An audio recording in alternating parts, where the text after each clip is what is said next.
Between 1995 to 2021, 80% of all living donors in India were women, most of them being the married ones, and 80% of all the organ recipients in India were men.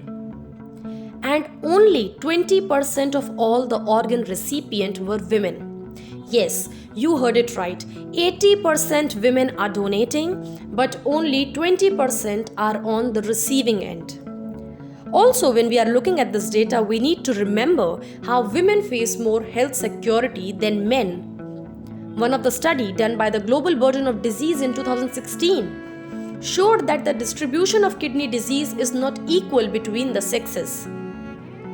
They found a higher prevalence of kidney disease in females. Each year, the kidney transplant constitute 2/3 of all the donations globally.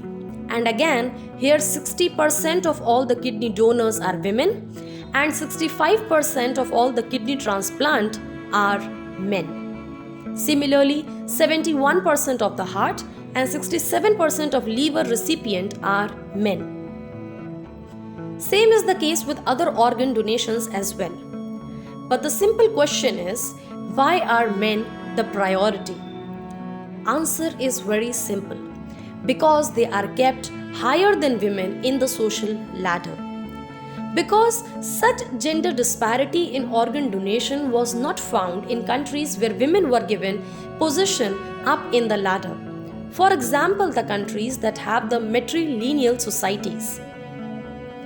Women preferentially donate their organs in order to not disrupt the economic stability in the families where males might remain as the primary breadwinners.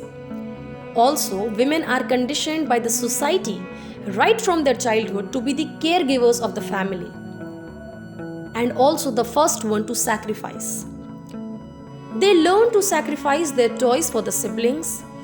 They sacrifice their wish list for their family, their parents, their career, their identity, even their health, and whatnot, their own organs. Giving a part of yourself is not at all easy. Going with the basics, we have two types of donations. Number one, deceased organ donation, which means taking the organs from the dead. And number two is living organ donation. The latter one obviously coming with much more risk. And these risks are not only physical but also psychological, which include stress, anxiety, grief, among others. Giving a part of yourself is not at all easy. It's a sacrifice, but more than a sacrifice, it is a burden. And as mentioned, this burden is shouldered by the women not only in India but across the globe.